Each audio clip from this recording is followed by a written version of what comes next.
good morning from my side. My role this morning is quite short. It's more or less just introducing Jan.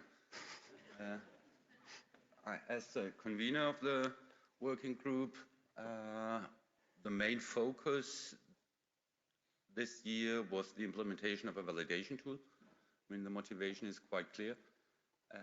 iiRDS is alive, and vendors of authoring systems, they are producing iiRDS content, and vendors of delivery systems, they are using it. But there's quite a lot of iiRDS content outside which is just not valid. And it takes a lot of time to have a close look on each package, why it's not valid, and we are playing some finger pointing between the different vendors because both say, I'm fine, I'm able to read iiRDS, and the other one says, I'm fine, I'm able to export iiRDS.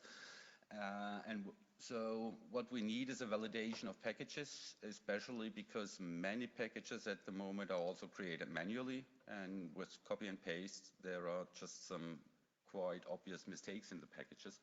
So we decided to publish a tender for a validation tool, and plusmeta or Jan, they were selected for the implementation, and it took about 3 months, the implementation phase with all the sprint reviews, and finally we have a validation tool right for the beginning of the TCOM available, which is publicly available, and which can easily be used to validate iiRDS packages.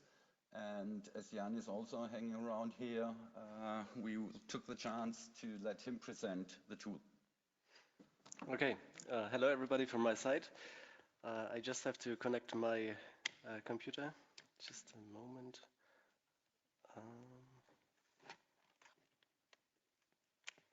Okay. So give me a second. Should work just fine.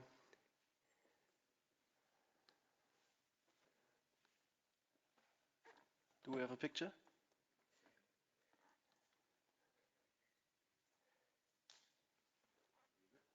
Okay, perfect. So yeah, today we are introducing the iiRDS validation tool. The ones of you who are familiar with the iiRDS Open Toolkit will recognize some similarities. So we took the idea of the Open Toolkit and the basis of the software and implemented the validation tool on top of it to be as efficient as possible.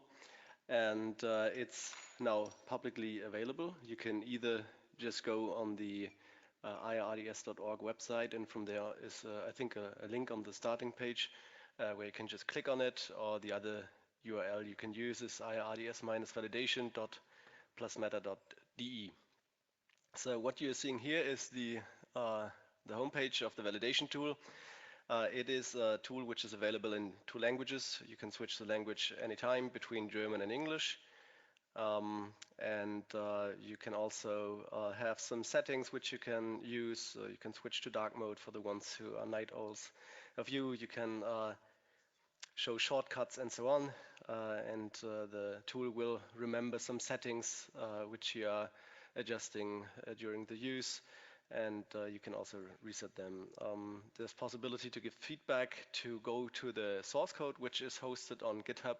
So anyone who wants to participate in the further development of the iiRDS validation tool can do so. All the code is publicly available and can be seen by anyone, which is important because the other important point is right on top here.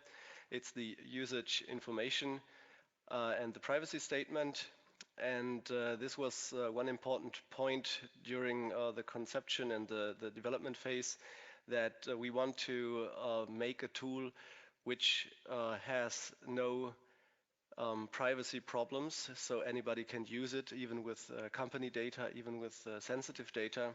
So the complete validation process is done in the browser, client side, and there is no data exchange with the server or something. So everything you put into the validation tool stays on your computer and everything, even the computing is done in your browser client side. So you can use it without any trouble with data protection or IT security restrictions. I will now show some quick demos how the tool works. We start with some packages which are valid, so this is obviously the best case. For example, when you are producing iiRDS packages with the iiRDS Open Toolkit. And I have some example here. You can just drag and drop one of the iiRDS packages onto the home page. Then a quick validation is done, and now you see it's a valid iiRDS 1.1, no violations, and there are some total number of rules which are checked during the validation. You can start a new validation with some older package which we produced with our tool. And as you can see here now, it's also valid iiRDS, but it's an older version, so this one is iiRDS 1.0. So everything's green. This is the perfect case, but also this is the most boring case because you can't see much. Now we want to see some juicy errors. And what we did was during development, we took a lot of time to go through the whole specification and extract all the rules which we could find in the specification and put them aside and try to define them as computer functions. And computer functions are, in comparison to text, more exact. So you have to define a very specific function and there's just a yes or no. And text can be ambiguous. Also, our specification is quite long. I think if you print it out, it might be 100 pages or so. So it could be that you make a statement at the beginning of the specification and you contradict yourself at the end of the specification. And this is actually what we found. And we tried to test it on ourselves, so to say, and put the iiRDS sample content, which should be like the reference iiRDS package, into the tool. And what we found was a bit surprising because like the sample content is not valid iiRDS. And we found some violations there, and these are not so obvious, so no blaming here, but actually it's more that the specification was ambiguous, and this was what Mark already mentioned. If we look here, just for a bit of explaining, there are 2 violations detected. This means that 2 rules were broken during the analysis. There is a total of 12 occurrences in total, so we have like 2 different errors, but they have occurrences all over the place. And you can also filter by them, so you see we have some IDs for the rules. M18 is like 11 occurrences and M22.1 is 1 occurrence. And if we now look at the error report, we can see that we have like a preview for every violation, and there is the rule from the specification which says an iiRDS party must have a related iiRDS party role, which is that is assigned by the property has party role such as author, supplier, or manufacturer, which is a must rule and is in the context of the schema. And as you see here in the preview in line 539, in the metadata file there is a party defined, but we don't have a party role assigned, so this is a violation of the specification.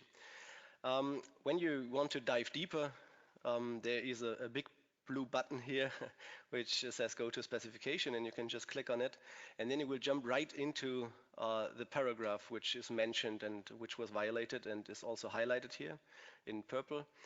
So this is the same sentence, and we just took like the sentences out of the specification and put a deep link on it. Why is this ambiguous? Because we have also a big table of cardinalities later on in the specification, somewhere around, I think here, properties and relations, and there it says that the party role is optional. So you can now argue if the iiRDS sample content is valid or not. To look at the other rules, there's another violation here which was detected, which says that if you want to extend the iiRDS vocabulary with the product variants, you need a definition there, and here is a reference to an iiRDS product variant which is not itself defined in the package. So this is a violation which was found a total of 11 times. You now can go through all these arrows if you like. They are listed here, but you can also start a new validation. Let's look at another example.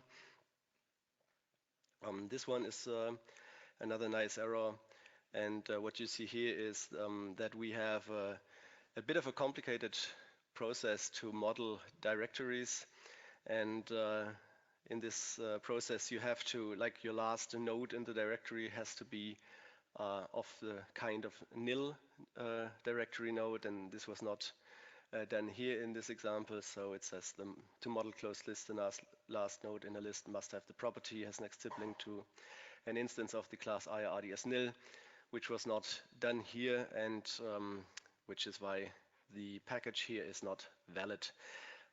Just for the functionality of the tool, you have also the possibility to hide the preview if you'd like to. You have also the possibility to, we have now here a line-based, so this is kind of like the actual file which was previewed here, and we just put some highlights on it.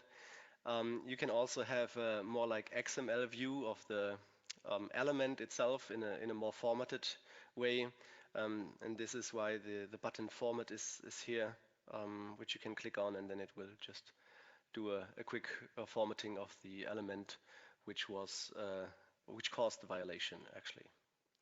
Yeah, this is how the validation tool works. We are happy to introduce it now to the public to make it easier for you to, like, put it in your mobile phone. There's a QR code which is just pointing to the validation tool for some of you who want to try it out, but obviously you need some kind of iiRDS package to try it out. Don't throw some PDFs in it. It will not work. Okay, thank you everybody.